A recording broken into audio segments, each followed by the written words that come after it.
नमस्कार दोस्तों, आपका अपना चैनल हिंदी जंक्शन पर स्वागत है। मैं परवेश कुमार सिन्हा आज फिर आपके समक्ष एक नए वीडियो के साथ उपस्थित हुआ हूं। तो अगर आप चैनल पर नए हैं तो सब्सक्राइब कर दें और बेल आइकन को दबा दें ताकि मेरे आने वाले वीडियो का नोटिफिकेशन आपको मिलते रहे और दोस्तों में ज़्यादा से ज़्यादा शेयर करें। दोस्तों, आज का जो टॉपिक है वो बहुत ही मज़ेदार टॉपिक है। ये बीपीएससी शिक्षक भर्ती जो आने वाली है, टीजीटी पीजीटी यानी 6 से लेकर 12 तक जो हिंदी विषय की तैयारी कर रहे हैं उसी के लिए बनाया गया है।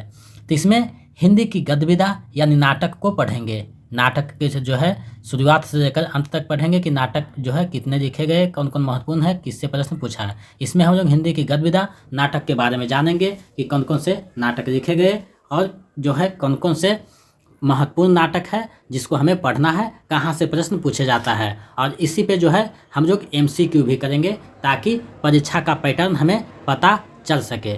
तो बिना देर करते हुए चलिए आज के टॉपिक की तरफ बढ़ते हैं। दोस्तों, जैसा कि आप देख पा रहे हैं हिंदी की गद्य विधा नाटक यहाँ है। हम लोग नाटक को आज देखने वाले हैं क्योंकि काव्य जो है हम लोग का ख़त्म हो चुका है। तो आज हम लोग जो है नाटक पूरा ख़त्म करेंगे, उसके बाद अगले दिन एकांकी ख़त्म करेंगे, उसके बाद जो है 2 दिन में उपन्यास और 2 दिन में कहानी ख़त्म हो जाएगा।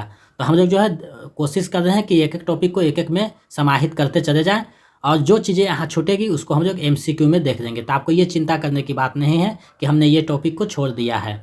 अगर इसका पीडीएफ आप पाना चाहते हैं तो 249 रुपये का रजिस्ट्रेशन करवा कर पीडीएफ प्राप्त कर सकते हैं। जब तक एग्ज़ाम नहीं होगा तब तक सारे क्लास का पीडीएफ और प्रैक्टिस सेट का पीडीएफ आपको मिलता रहेगा। अगर टेलीग्राम चैनल पर नहीं जुड़े हैं तो जुड़ जाइए। चलिए हम लोग टॉपिक की तरफ बढ़ते हैं। तो देखिए, नाटक गद्य पद मिश्रित लिखित उस रचना को कहते हैं जिसे रंगमंच पर अभिनय द्वारा प्रस्तुत किया जा सकता हो। हिंदी में नाटक के कुछ लक्षण आदिकाल से ही देखने को मिलता है, पर हिंदी में नाटक के स्वरूप का विकास आधुनिक काल के आरंभ से होता है। हिंदी नाटक में जयशंकर प्रसाद का स्थान व महत्व प्रमुख है, इसीलिए जयशंकर प्रसाद को केंद्र में रखकर हिंदी नाटक को हम विभिन्न युगों में बांट सकते हैं या बांटा जा सकता है। अब जो है हम लोग कुछ महत्वपूर्ण कथन है उसको देख लेते हैं।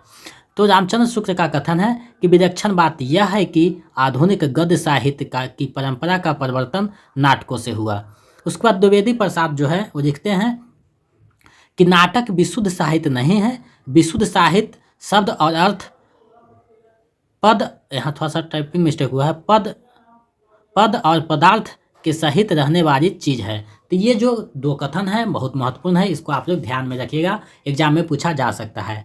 अब हम लोग जो है देखते हैं हिंदी का प्रथम नाटक एवं उसके प्रस्तोता कौन है। तो देखिए, नाटककार दृढ़ है, उनकी रचना है गए सुकुमार दास जो अपभ्रंश भाषा में लिखा गया है। इसको जो है डॉक्टर दशरथ प्रसाद ओझा जो है प्रथम नाटक मानते हैं।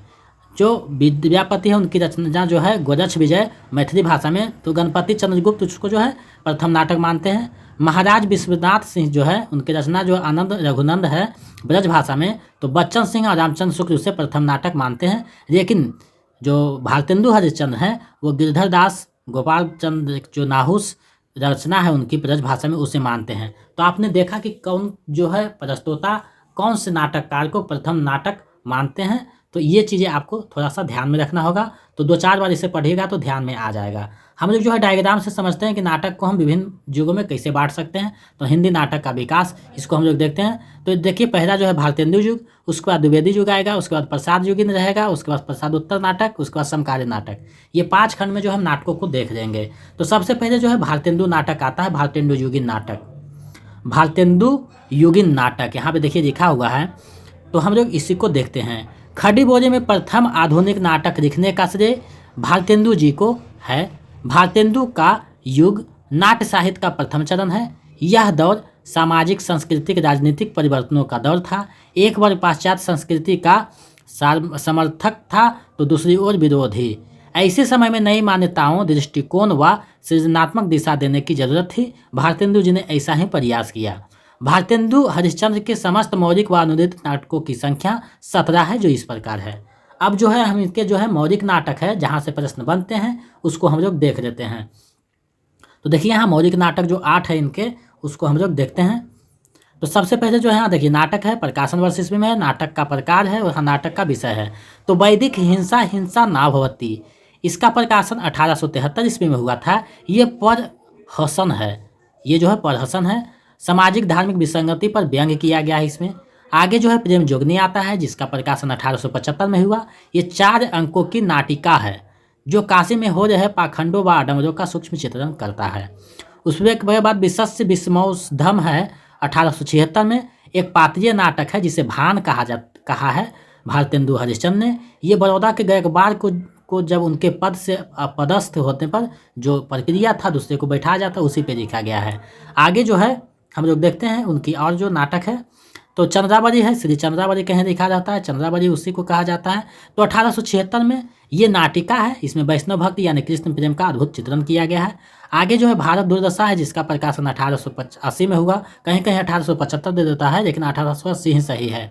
रासक नाट्य, रासक इसे कहा है या नाट्य रासक कहा है या रास्य रूपक कहा है, ये 3 नाम से जो है भारतेंदु ने इसे संबोधित किया है। ये भारत के जो तत्कालीन राजनीतिक व सामाजिक परिस्थिति का चित्रण और अंग्रेजी राज के जो अप्रत्यक्ष निंदा किया गया था उसी पे ये लिखा गया है। आगे जो है नीलदेवी नाटक है, जिसका प्रकाशन 1881 में हुआ। ये गीति रूपक है जो मुगलकालीन शासन में नारी जाति की वीरता व ओजस्विता का वर्णन है। आगे जो है अंधेर नगरी है, जो 1881 में लिखा गया। ये भी प्रहसन है जो राजा की मूर्खता, अन्याय और परिस्थिति पर व्यंग्य किया गया है। और जो है 8वां नाटक है सती प्रताप है, जिसका जो है 1883 में प्रकाशन हुआ। ये पौराणिक नाटक है। तो पौराणिक कथा इसमें सावित्री सत्यावन जी के जीवन पर आधारित है। तो ये जो है प्रमुख मौलिक नाटक है, ये प्रमुख। अब हम लोग जो है भारतेंदु हरिश्चंद्र के जो अनुदित नाटक हैं, जो अनुवाद किया गया है, उसको हम लोग देखते हैं। तो पहले जो है चंद्रावली है, विद्या सुंदर है, पाखंड विडंबन है, धनंजय विजय है, मुद्रा राक्षस है, दुर्लभ बंधु है, कर्पूर मंजरी है, सत्य हरिश्चंद्र है, भारत जननी है। ये 9 जो नाटक है वो अनुदित नाटक है। आगे इनसे जुड़ी कुछ बिंदु है, उसको हम लोग देख लेते हैं। तो भारतेंदु की जो भारत दुर्दशा है वो हिंदी भाषा का पहला मौलिक नाटक राजनीतिक नाटक है। सती प्रताप जो है भारतेंदु का अधूरा नाटक है, जिसे राधा कृष्ण दास ने पूरा किया। तो ये जो है इनसे संबंधित महत्वपूर्ण बिंदु थे जो एग्जाम के दृष्टि से महत्वपूर्ण है। अब हम लोग जो है भारतेंदु युगीन जो अन्य नाटक लिखे गए उनके नाटककार को हम लोग देख लेते हैं। तो इधर नाटककार है, इधर नाटक का प्रकाश वर्ष है ईस्वी में। तो यहाँ देखिए अंबिका दत्त व्यास है, इसका रचना जो है रजिता 1884 में, भारत सौभाग्य 1887 में। अयोध्या सिंह उपाध्याय हरिऔध की रचना प्रद्युमन विजय है 1893 में, रुक्मिणी परिणय है 1894 में। श्रीनिवास दास का है संयुक्ता समय 1986 में, प्रहलाद चरित्र है 1888 में, 1888। उसके बाद बालकृष्ण भट्ट है, जिनकी रचना जैसा काम वैसा परिणाम 1877 में। देवकी नंदन खत्री आते हैं, जिनका सीताहरण 1876 में, रामलीला 1879 में। किशोरी राज गोस्वामी आते हैं, जिनका परिणयिनी 1890 में, मयंक मजरी 1891 में। उसके बाद राधा कृष्ण दास आते हैं, जिसकी रचना दुखिनी 12 है 1880 में, महाराणा प्रताप है 1897 में। उसके बाद राधा चरण गोस्वामी आते हैं, जिनकी रचना चंद्रबरी है 1895 में। उसके बाद गोपाल गहमरी की रचना है देश दशा 1892 में। विजयानंद त्रिपाठी का है महाअंधेर नगरी 1893 में। टाइपिंग मिस्टेक थोड़ा सा हुआ है, इसको सुधार कर आपको PDF दिया जाएगा। प्रताप नारायण मिश्र है करी कौतुक रूपम 1886 में। तो ये जो है भारतेंदु के युग के जो अन्य नाटक था उसको जो परीक्षा की दृष्टि से महत्वपूर्ण था उसको मैंने यहाँ संकलित किया है। बाकी जो चीज़ें अगर छूट जाएगी उसको हम लोग MCQ में देख लेंगे, तो आपको ये चिंता करने की ज़रूरत नहीं है। अब जो है द्विवेदी युगीन नाटक आता है। तो द्विवेदी युग में भारतेंदु युग जैसी कोई प्रतिभा नहीं थी। भारतेंदु द्वारा स्थापित रंगमंच आगे नहीं बढ़ सका। परिणाम स्वरूप इस युग में बहुत कम मात्रा में नाटक की रचना हुई। अब जो है द्विवेदी युगीन जो नाटक है उनके नाटककार है उसको हम लोग देख लेते हैं। तो गंगा प्रसाद गुप्त का नाटक है वीर जयमल 1993 ईस्वी में। वृंदावन राज वर्मा का है सेनापति उदय 1909 में। उसके बाद जीवानंद का है शर्मा का है भारत विजय 1906 में। कृष्णनंद जोशी का है उन्नति कहाँ से होगी 1915 में। राम गुराम राज है धनुष यज्ञ 1912 में। नारायण मिश्र है कंसवध 1910 में। माखन राज चतुर्वेदी की जो नाटक है कृष्णार्जुन युद्ध 1918 में। तो ये जो है द्विवेदी युगीन नाटक था, तो उसको हम लोगों ने यहाँ देखा। अब जो है हम लोग प्रसाद युगीन नाटक है उसको हम लोग देख लेते हैं, क्योंकि प्रसाद युगीन नाटक बहुत महत्वपूर्ण दृष्टि से महत्वपूर्ण है, क्योंकि इसमें जयशंकर प्रसाद के नाटक समाहित है। तो जयशंकर प्रसाद के आगमन से हिंदी नाटक को एक नई दिशा मिली। प्रसाद जी ऐतिहासिक नाटक की रचना करने वाले हिंदी के प्रमुख नाटककार हैं। भारत के अतीत की खोज एवं वर्तमान समस्याओं व दुर्बलताओं से लड़ने का साहस प्रसाद के नाटक बना यानी प्रसाद के नाटक में ये चीज़ें है। प्रसाद ने ज़्यादातर ऐतिहासिक नाटक की रचना किया जो वर्तमान परिस्थिति को दर्शाता है। प्रसाद के नाटक इस प्रकार हैं। अब जो है हम लोग प्रसाद के जो महत्वपूर्ण नाटक है उसको हम लोग देखते हैं। तो यहाँ देखिए नाटक है प्रकाशन वर्ष ईस्वी में है, इधर भी नाटक इधर प्रकाशन में। तो सज्जन है 1910 में, कल्याणी परिणय है 1912 में, करुणालय है 1912 में, प्रायश्चित है 1913 में, राजश्री है 15 में, विशाख है 1921 में, अजातशत्रु है 1922 में, जन्मजय का नागयज्ञ है 1926 में, कामना है 1927 में, स्कंदगुप्त है 1928 में, चंद्रगुप्त है 1931 में, ध्रुवसानी है 1933 में। तो ये उनकी प्रमुख रचना है जिसको मैंने यहाँ संकलित किया। एक घूंट भी दे देता है जो एकांकी, तो हम लोग एकांकी सेक्शन में उसको पढ़ेंगे। अब जो है हम लोग आगे बढ़ते हैं, देखते हैं प्रसाद युग में जो है और जो महत्वपूर्ण अन्य जो नाटककार हुए उसको हम लोग देख लेते हैं। तो प्रेमचंद जो है यही में लिखे हैं, संग्राम 1922 में, करबला 1928 में। मैथिली सन गुप्त नाटक लिखे हैं, तिलोत्तमा 1916 में, अनघ 1925 में। रामनरेश त्रिपाठी लिखते हैं, जयंत 1934 में, सुभद्रा 1942 में। उदय शंकर भट्ट लिखते हैं, मत्स्यगंधा 1937 में, मुक्तिदूत। उसके बाद पांडे बेचन शर्मा को लिखते हैं, चुंबन 1937 में, डिक्टेटर 1937 में, गंगा का बेटा 1940 में। गोविंद बल्लभ पंत लिखते हैं, कंजूस की खोपड़ी 1923 में, अंगूर की बेटी 1937 में। तो ये जो है प्रसाद युगीन जो अन्य नाटककार हैं उनकी रचनाओं को मैंने यहाँ संकलित किया। वैसे तो बहुत सारे नाटक रचे गए हैं, लेकिन जो एग्जाम की दृष्टि से महत्वपूर्ण था उसी को मैंने यहाँ समाहित किया है। और जो चीज़ें हमको पढ़नी है वो अलग से भी पढ़ेंगे और MCQ में भी देखेंगे। तो आपको ये चिंता नहीं करना है कि ये चीज़ें छूट गई है, हमको MCQ में हम लोग उसको देखते जाएंगे। यहाँ देखिए प्रसादोत्तर नाटक है, चौथा जो है जो उत्थान है वो प्रसादोत्तर नाटक का आता है। तो इस युग में ऐतिहासिक नाटकों की परंपरा काफ़ी सुदृढ़ हुआ और काफ़ी मात्रा में नाटकों की रचना हुई। इसमें सामाजिक जीवन से लेकर सामाजिक समस्या पर भी नाटक की रचना हुई, यानी सामाजिक जीवन से सामाजिक समस्या पर सारी चीज़ों पर जो है नाटक लिखे गए। जो है इस युग के जो है प्रमुख नाटक है उसको हम लोग देख लेते हैं। तो सबसे पहले लक्ष्मण नारायण मिश्र की नाटक है सन्यासी 1930 में, राक्षस मंदिर 1931 में, मुक्ति रहस्य 1932 में, सिंदूर की होली 1934 में। सिंदूर की होली महत्वपूर्ण नाटक है। उसके बाद उपेंद्र नाथ का है स्वर्ग की झलक 1940 में, अंजू दीदी 1955 में, रौटता हुआ दिन 1972 में। उसके बाद विष्णु प्रभाकर का है डॉक्टर 1958 में, युगे युगे क्रांति 1969 में। उसके बाद राम कुमार वर्मा का है कौमुदनी महोत्सव 1954 में। उसके बाद विजय पर्व 1954 में। उसके बाद रांगे राघव का है स्वर्गभूमि का यात्री 1951 में। उसके बाद गोविंद बल्लभ पंत का है ययाति 1951 में। तो ये चीज़ें यहाँ पे स्पष्ट रूप से दिया गया है, इसको आप लोग देखिएगा। उसके बाद जो है समकालीन नाटक का समय आता है, तो हम लोग समकालीन नाटक को देखते हैं। ये नाटक का जो है अंतिम अवस्था है आधुनिक युग में, तो इसको हम लोग देखते हैं। स्वतंत्रता के बाद हिंदी के नाटकों में जो प्रवृत्तियाँ दिखाई देती है उनमें आधुनिकता बोधमुख है।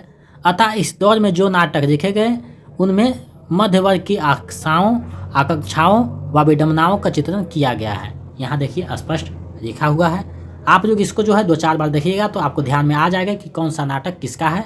तो आप लोग इसको देखते रहिएगा और देखने के लिए PDF ले लीजिएगा 249 रुपये का रजिस्ट्रेशन करवाकर, ताकि आपको जो है एग्जाम तक PDF मिलता रहे। अब जो है महत्वपूर्ण समकालीन नाटक व उनके नाटककार है उसको हम लोग देख लेते हैं। तो मोहन राकेश हैं, उनका रचना है आषाढ़ का एक दिन 1958 में, रहरों के राजहंस 1963 में, आधे अधूरे 1969 में, पैर तले की जमीन अधूरा नाटक है सॉरी। उसके बाद भीष्म साहनी आते हैं जिनका रचना है हानुस 1977 में, कबीरा खरा बाजार में 1981 में, माधवी 1985 में, मुआवजे 1993 में, रंग दे बसंती चोरा 1998 में, आलमगीर 1999 में। उसके बाद जगदीश चंद्र माथुर आते हैं जिनकी रचना कोणार्क है 1951 में, शारदिया है 1959 में, पहला राजा है 1969 में। उसके बाद लक्ष्मीकांत वर्मा का है जिनका रचना है अपना अपना जूता 1964 में, रोशनी एक नदी है 1974 में, ठहरी हुई जिंदगी 1980 में। तो ये जो है प्रमुख नाटक है जिसको मैंने यहाँ समाहित किया है।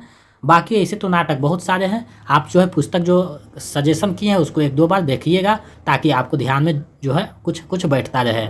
उसके बाद लक्ष्मी नारायण राय हैं जिनका अंधा कुआं 1955 में, मादा कैक्टस 1959 में, सुखा सरोवर 1960 में। ये जो है बहुत सारे नाटक लिखे हैं लक्ष्मी नारायण राय, तो आपको ध्यान में रखना होगा। सुरेंद्र वर्मा आते हैं जिनका सेतुबंध 1972 में, 8वां सर्ग 1976 में। 8वां सर्ग इनका जो है प्रमुख नाटक है जो लिखा गया है तुलसी कबीरदास के जीवन पे। शंकर से साथ हैं जिनका रचना घरौंदा है 1978 में। एक और द्रोणाचार्य 1977 में। अरे मायावी सरोवर 1980 में। खजुराहो का शिल्पी। उसके बाद स्वदेश दीपक आते हैं जिनकी रचना कोर्ट मार्शल 1991 में। जलता हुआ रथ 1998 में। सबसे उदास कविता 1998 में। काल कोठरी 1999 में। उसके बाद आगे जो है सर्वेश्वर दयाल सक्सेना आते हैं जिनकी रचना बकरी है 1974 में। लड़ाई है 1979 में। अब गरीबी हटाओ इन्हीं का रचना है। उसके बाद अंतिम जो है मनु भंडारे हैं जिनकी रचना बिना दीवारों के घर 1965 में। महाभोज 1982 में। महाभोज इनका नाटक भी है और उपन्यास भी है, आपको ये ध्यान में रखना होगा। चलिए आगे हम लोग बढ़ते हैं। हिंदी के प्रमुख गीतिनाट्य व उनके नाटककार, यानी हिंदी में जो है गीतिनाट्य भी लिखे गए हैं, जो प्रमुख है उसको यहाँ संकलित किया गया। तो जयशंकर प्रसाद का करुणालय है 1912 में। उसके बाद सुमित्रानंदन पंत का है रजत शिखर।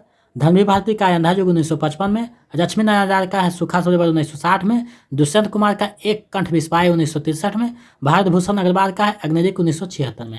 तो ये वो जो है महत्वपूर्ण गीति नाट्य थे जिसको मैंने यहाँ समाहित किया।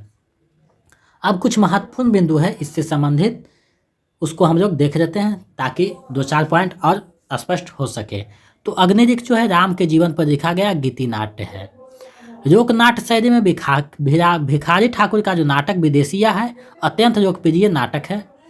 मुद्रा राक्षस ने अपने तिरचट्टा नाटक में स्त्री पुरुष की यौनिकता की समस्या संबंधी प्रश्न को उठाया है। लक्ष्मण सिंह ने कालिदास के 3 नाटक का हिंदी में अनुवाद किया जो है शकुंतला, रघुवंश, मेघदूत। नाहुस के रचनाकार गोपाल चंद्र हैं जो भरतेंदु हरिश्चंद्र के पिता थे। तो ये जो महत्वपूर्ण बिंदु थे उसको मैंने यहाँ संकलित किया। अब जो है इससे संबंधित MCQ है उसको हम लोग देखते हैं ताकि एग्जाम में देख सकें कि कैसे प्रश्न पूछता है। ये प्रश्न जो है पिछले बार कई TGT PGT में पूछा जा चुका है और पिछले बार जो एग्जाम हुआ था बिहार में TGT PGT में उसका भी प्रश्न मैंने यहाँ संकलित किया था जो महत्वपूर्ण है। इसमें जो कुछ महत्वपूर्ण नाटक है उसका विषय वस्तु जो है और पात्र देखना है। तो उसको जो महत्वपूर्ण नाटक है उसको हम लोग एक दिन जो है जब फॉर्म फिलअप होगा तो हम उसको देख लेंगे। अभी यहाँ पे उसको छोड़े हैं क्योंकि यहाँ जब करेंगे तो जो है टॉपिक स्पष्ट रह जाएगा। तो हम लोग जो है बारी बारी से सभी नाटक को देख लेंगे जो महत्वपूर्ण है, जहाँ से कुछ पंक्तियाँ भी पूछा जाता है, पात्र भी पूछा जाता है और विषय बिंदु भी पूछा जाता है, विषय वस्तु भी। तो उसको हम लोग अलग से देख लेंगे, तो आपको ये चिंता करने की ज़रूरत नहीं है। चलिए हम लोग MCQ को देखते हैं। तो पहला प्रश्न है, नाटक विशुद्ध साहित्य नहीं है। विशुद्ध साहित्य शब्द और अर्थ, पद और पदार्थ यहाँ टाइपिंग में सहित रहने वाली चीज़ है। उपयुक्त विचार किस आलोचक का है? ये विचार किस आलोचक का है आपको बताना है। विकल्प आपके सामने है। मैंने BPSC के अनुसार 5 विकल्पों के यहाँ जो है चयन किया है ताकि आपका आदत अभी से बन सके। अगर जो है BPSC विकल्पों को जो है 4 करेगा, हो सकता है इस बार करे, तो हम लोग 4 विकल्प ही रखेंगे। तो आपको ये चिंता नहीं करना है कि 5 विकल्प बता रहे हैं। हम लोग जो है 5 विकल्प का अभ्यास करेंगे, हो सकता है नहीं भी चेंज करें। तो हम लोग जो है लगभग अच्छा से करेंगे कोशिश ताकि कहीं से भी कमज़ोर ना रहें। तो इसका आप लोग जवाब दीजिए, ऊपर में पढ़ा जा चुका है। तो इसका सही आंसर विकल्प ख होगा। हजारी प्रसाद द्विवेदी का ये कथन है। चलिए हम लोग आगे बढ़ते हैं नेक्स्ट प्रश्न की ओर। दूसरा प्रश्न है, जयशंकर प्रसाद के किस नाटक में तलाक और पुनर्विवाह की समस्या है? आपको बताना है जयशंकर प्रसाद के किस नाटक में तलाक और पुनर्विवाह की समस्या है। विकल्प आपके सामने है, सही विकल्प का चयन करना है। तो इसका जो सही आंसर है विकल्प ख हो जाएगा। ध्रुव स्वामी नाटक में ये जो है चीज़ें का जिक्र हुआ है। चलिए नेक्स्ट प्रश्न देखते हैं। तीसरा प्रश्न है, निम्न में से कौन सा नाटक कालिदास के चरित्र से संबंधित है? आपको बताना है निम्न में से कौन सा नाटक कालिदास के चरित्र पर लिखा गया है, संबंधित है उनके जीवन से। विकल्प आपके सामने है, सही विकल्प का चयन करना है। तो इसका जो सही आंसर है विकल्प घ हो जाएगा। उपयुक्त में से एक से अधिक, क्योंकि आषाढ़ का एक दिन में है, 8वां सर्ग में, कंधे पर बैठा सांप, तीनों में जो है कालिदास के जीवन चरित्र दिया गया है। चलिए नेक्स्ट प्रश्न देखते हैं। चौथा प्रश्न है, आधुनिक भारतीय भाषाओं में हिंदी को ही यह गौरव प्राप्त है कि आधुनिक काल का इसका इतिहास नाटकों से ही शुरू होता है। यह कथन किस आलोचक का है? जो है रामचंद्र शुक्ल का जो कथन है उससे मिलता जुलता है। तो आपको बताना है ये कथन किसका है। विकल्प आपके सामने है, सही विकल्प का चयन करना है। इसका जो सही आंसर है विकल्प ख हो जाएगा। ये नामवर सिंह का कथन है। चलिए हम लोग आगे बढ़ते हैं नेक्स्ट प्रश्न की ओर। 5वां प्रश्न है, कालिदास के शकुंतला नाटक का खड़ी बोली में अनुवाद किसने किया? ऊपर पढ़ाया जा चुका है। कालिदास के शकुंतला नाटक का खड़ी बोली में अनुवाद किसने किया आपको बताना है। विकल्प आपके सामने है। तो इसका जो सही आंसर है विकल्प का हो जाएगा। राजा लक्ष्मण सिंह ने अनुवाद किया है तीनों का। चलिए नेक्स्ट प्रश्न देखते हैं। छठा प्रश्न है, मोहन राकेश के किस नाटक में टूटते पारिवारिक मूल्यों का चित्रण है? मोहन राकेश के किस नाटक में टूटते पारिवारिक मूल्यों का चित्रण है? ये जो है टीजीटी एग्जाम जो हुआ था 9 to 10 में, इसमें पूछा जा चुका है। तो आपको बताना है किस में है। विकल्प आपके सामने है। तो इसका जो सही आंसर है विकल्प अंग हो जाएगा, उपयुक्त में से कोई नहीं, क्योंकि उनकी जो रचना है आधे अधूरे, उसमें जो है पारिवारिक रिश्तों को जो है दिखाया गया है, टूटते रिश्तों को, तो आधे अधूरे होगा, इनमें से कोई नहीं हो जाएगा सही आंसर। चलिए नेक्स्ट प्रश्न देखते हैं। 7वां प्रश्न है, प्रसाद के नाटकों का शरीर जहाँ पूर्ण साहित्यिक है वहाँ उनका मन अनिवार्यतः ऐतिहासिक है और उनकी आत्मा शुद्ध साहित्यिक। नाटककार प्रसाद के बारे में उक्त मत किसने दिया? बताना है। ये जो है पिछले बार बिहार पीजीटी में प्रश्न पूछा गया है, तो मैंने वहीं से ये प्रश्न को संकलित किया है। आपका जो तैयारी है टीजीटी से नेट लेवल पे की जा रही है, तो आप कोई भी एग्जाम में बैठिएगा हिंदी से संबंधित तो आपका स्कोर अच्छा रहेगा। ये जो है टीजीटी यानी 6 से 8 तक जो तैयारी करें उनके लिए भी है, 9 to 10 का तैयारी करें उनके लिए भी है, और 11 to 12 का जो तैयारी करें उनके लिए, यानी तीनों का सिलेबस लगभग सेम है। तो मैंने तीनों को एक साथ करवा रहे हैं, और जो SCRT बुक होगा उसको हम अलग अलग सभी का करवा देंगे। तो आपको ये चिंता करने की बात नहीं है, क्योंकि हम जो है आपके तैयारी को लेकर बहुत मेहनत कर रहे हैं ताकि आप लोग का एग्जाम अच्छे स्कोर से निकल सके। तो बताना है ये 7वां प्रश्न का उत्तर क्या होगा सही। तो ये जो है विकल्प का सही होगा, नंदुलाल वाजपेयी का ये कथन है। चलिए हम लोग आगे बढ़ते हैं नेक्स्ट प्रश्न की ओर। 8वां प्रश्न है, संयोगिता स्वयंवर नाटक किस नाटककार का है? आपको बताने हैं कि संयोगिता स्वयंवर जो नाटक है किस नाटककार की रचना है। विकल्प आपके सामने है, सही विकल्प का चयन करना है। तो इसका जो सही आंसर है विकल्प का हो जाएगा, श्रीनिवास दास का ये रचना है। चलिए नेक्स्ट प्रश्न देखते हैं। 9वां प्रश्न है, विलक्षण बात यह है कि आधुनिक गद्य साहित्य की परंपरा का परिवर्तन नाटकों से हुआ। उपयुक्त कथन किस आलोचक का है? ये कथन किस आलोचक का है आपको बताना है। विकल्प आपके सामने है, सही विकल्प का चयन करना है। ऊपर जो है हम लोग इसका भी अध्ययन भी कर चुके हैं। तो इसका जो सही आंसर है विकल्प अंग हो जाएगा, उपयुक्त में से कोई नहीं, क्योंकि ये रामचंद्र शुक्ल जी का ये कथन है। तो विकल्प में नहीं है तो उपयुक्त में से कोई नहीं हो जाएगा। चलिए हम लोग अगले प्रश्न को देखते हैं। ये 10वां प्रश्न है, इस वीडियो का अंतिम प्रश्न। निम्नलिखित में से कौन सी रचना, थोड़ा सा यहाँ टाइपिंग मिस्टेक हुआ है, यहाँ जो है सुमेलित करना है। निम्नलिखित कौन सी जो है सही सुमेलित है? सही सुमेलित है, कौन सा सही सुमेलित है आपको बताना है, मिलान करना है कि कौन सा किसका होगा। ये जो है ऊपर आपको पढ़ाया जा चुका है, अगर ज़रा सा ध्यान रखे होंगे तो आपको समझ में आ रहा होगा कि ये किसका। भारत दुर्दशा जो है नाट्य रासक है, यानी एक क 4 किस में है? ग में इसका सही है, तो इसका मतलब ग सही हो जाएगा। आप लोग मिलान करके आगे देख लीजिएगा तो इसका ग सही हो जाएगा। तो ये जो महत्वपूर्ण वीडियो था, महत्वपूर्ण टॉपिक नाटक, उससे संबंधित जो है मैंने यहाँ करवा दिया है। बाकी चीज़ें जो छुट्टी है उसको हम लोग MCQ में देखेंगे, प्रैक्टिस सेट में देखेंगे। इस बार हम लोग प्रैक्टिस ज़्यादा करेंगे और लगभग 20 नवंबर तक हम लोग सारी चीज़ों को जो है क्लास ख़त्म कर देंगे, उसके बाद सिर्फ प्रैक्टिस चलेगा। तो आप लोगों को ये चिंता करने की बात नहीं है कि आप लोगों का तैयारी जो है अच्छे ढंग से नहीं कराया जा रहा है। आप लोगों को जो है बेहतर ढंग से तैयारी कराया जा रहा है ताकि आप लोग एग्ज़ाम में अच्छे से स्कोरिंग करके आएँ। तो आप लोग जो है अच्छे से इसको 2-4 बार मेहनत कीजिएगा, इसको देखिएगा, 2-4 बार अभ्यास कीजिएगा, तो आपके जो है दिमाग में बैठ जाएगा कि कौन सा किसकी रचना है। तो आप लोग इसका अच्छे से जो है अध्ययन कीजिएगा, 2-4 बार जो है इसको पढ़िएगा तो चीज़ें समझ में आ जाएगी। कहीं जो PDF आपको दिया गया है तो हो सकता है कहीं पर एक आध जगह जो है प्रूफ रीडिंग की समस्या के कारण ईस्वीसन या कुछ शब्द का जो है त्रुटि रह सकता है। तो आप लोग उसका स्क्रीनशॉट लेकर हमें भेजिएगा ताकि उसका जो है हम सुधार कर सकें और उस जो है PDF सुधार कर दें, ताकि आगे जो है वैसा गलती नहीं हो। तो आप कहीं भी आपको गलत लगता है PDF में तो उसको जो है स्क्रीनशॉट लेकर भेजिए। हो सकता है कि हमसे जो है थोड़ी सी असावधानी के कारण त्रुटि कहीं रह गई हो, तो आप लोग जो है उसको देखकर भेज सकते हैं। अगर आप PDF परचेज करना चाहते हैं तो 249 रुपया का जो है रजिस्ट्रेशन करवाना होगा। 249 रुपये में आपको जब तक एग्ज़ाम नहीं होगा तब तक सारे टॉपिक का जो है PDF और प्रैक्टिस सेट आपका मोबाइल पे मिलता रहेगा। तो आप लोग जल्दी से अपना जो है रजिस्ट्रेशन करवा लें ताकि आपका तैयारी समय सही ढंग से हो सके। तो आप लोग जो है मेरे इस नंबर पे यानी 72 61 81 53 07 वाले नंबर पे आप लोग जो है फ़ोन पे कर सकते हैं और इसी पे जो है उसका स्क्रीनशॉट लेकर ट्रांजैक्शन आईडी के साथ नाम पता भेज दें ताकि आपका रजिस्ट्रेशन कन्फर्मेशन हो सके। आप लोग जितना जल्दी भेजिएगा आपको पीडीएफ उतना जल्दी दे दिया जाएगा।